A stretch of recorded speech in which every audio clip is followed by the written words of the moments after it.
what promotion has worked best for you? I'd say of them all. I mean, it's really changed over the years. You go back. I mean, I think the state of marketing changes maybe every 6 months, maybe even more frequently. Right now, I would say Facebook is probably working best for me.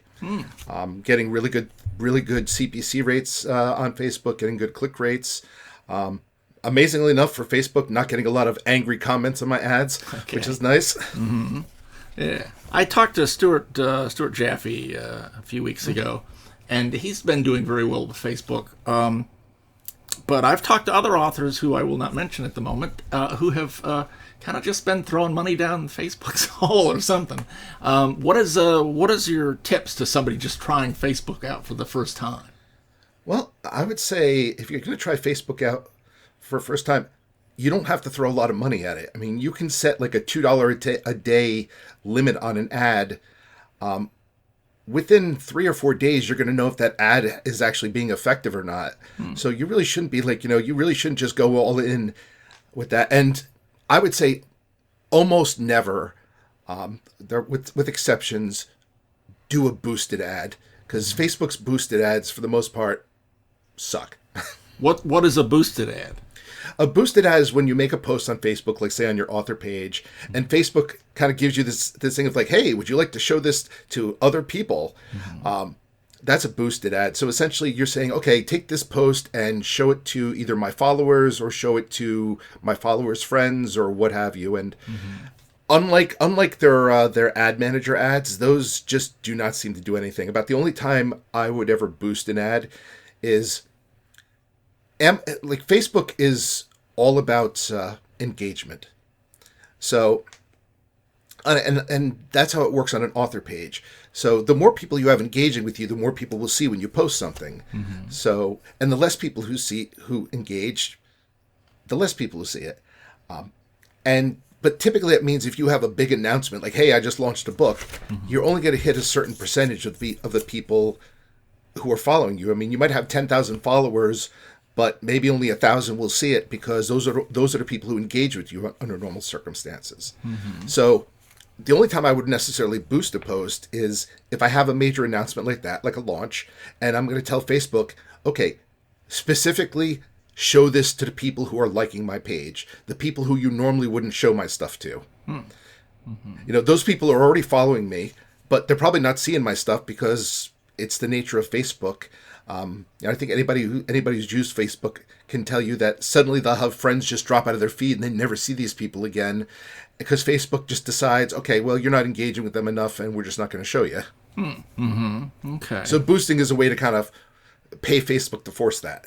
I see. Well, if not a boosted ad, then what format does your ad take? And what is it you're advertising? A discounted sale for a book, or a free book, or what? I usually don't discount too often. I'm one of those. I know a lot of authors out there. They do like first in a series free.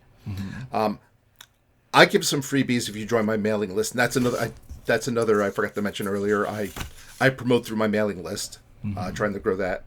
But I might do a discount on a first in series, but I almost never do like first free, because I found it doesn't work for me. I found that even if I give away 10,000 copies of a book, the sell through for the second book almost invariably just suffers, and then I wind up getting a bunch of like lousy reviews from people who just grabbed it for because it was free, as opposed to actually wanting to read it. I would rather have less eyeballs on my book and know that those are committed eyeballs, people who looked at the blurb and said, I might want to read this, than just kind of throw it against the fan and hope something sticks. Okay. So when I'm advertising on Facebook, so I'm advertising a couple of things. I'm advertising first in series. I'm also advertising audiobooks or audiobook bundles.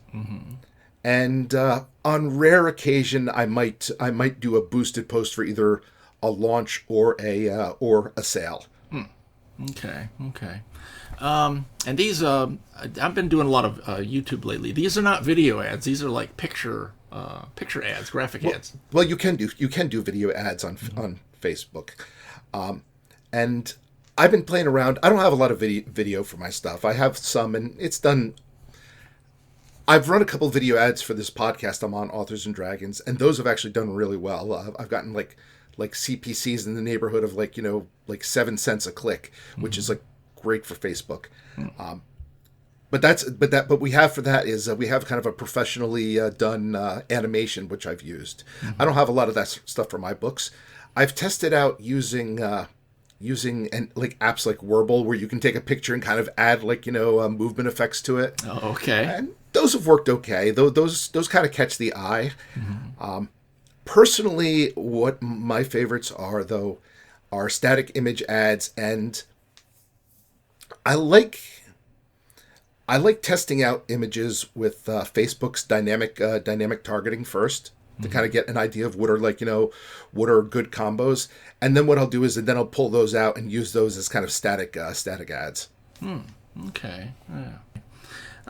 You mentioned Facebook group. I've heard of those a few times. I'm not that familiar with Facebook groups. Could you talk about yours and how people get into it and what they see in there and stuff like that? Okay. So I guess the big benefit of Facebook groups versus an author page, when you're in a group, you tend to see the posts more often than, say, for example, if you're just liking a page. And the other benefit, and some people lock down their groups. I've never been a big fan of that. I know some authors are basically like, well, if you come to my group, you're really just going to hear about me. I don't want to hear about you, and I'm just going to lock down the posts. I'm not going to say that's wrong to do. I just don't particularly like it. I like the fact that in a group, it's kind of a conversation. It's not just an echo chamber. Okay. So the reality is, a lot of author groups are really about that author and their books. I don't consider myself nearly that interesting. So my group, and if you need to edit up the name, feel free. But the name of the group is Team Twatwaffle. It's Team Twatwaffle. Okay. I didn't name them. It was originally just called Rick Gualtieri Books, but there's a chapter in one of my books that people started quoting a lot in this, and eventually I was just like, okay, you guys want to be called this, fine. Okay. Oh my word. Yeah, so I call my readers twat waffles. It's it's a term of endearment. Okay. Yeah. But I mean, it's actually grown into it's not even so much a book group anymore as it is a community. My name's at the top of the page, but people are there. I talk about my stuff. I allow other authors to talk about their books.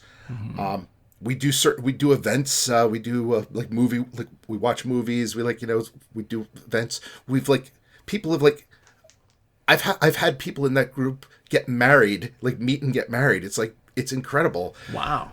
So it's great. I mean, and yeah, it reminds me, and I don't know if it's related, but it reminds me a little bit about the old Baen's Bar from Baen Book Publisher, Baen Books, which was had grown from a sort of a newsletter, really, I guess, until it became just a giant community of people who enjoyed Baen authors. So anyway, that's pretty cool. What promotional method have I not thought to ask you about that you've gotten good results from? I mean, cross promotions. I mean, I personally never want to overdo cross promotions because too much of any good thing can be bad. But doing cross promotions with authors who you're friendly with and in a similar genre can be very lucrative, because chances are you already have kind of a shared crowd there. What would be an example of a cross promotion? I've had authors come up to me and be like, "Hey, could you mention me in your Facebook page, or could you mention my new launch in your Facebook group?" And so long as it, obviously it's best if I've read what they're doing, because then I know for sure. But there are some authors out there I've known long enough where I'm comfortable with their talent, and I know they don't put out crap. So if that's the case, I have no problem just going out there and be like, "Hey guys, John Hartness or Drew Hayes has has a new book out. Check it out. It's almost certainly going to be gonna kick butt." Okay.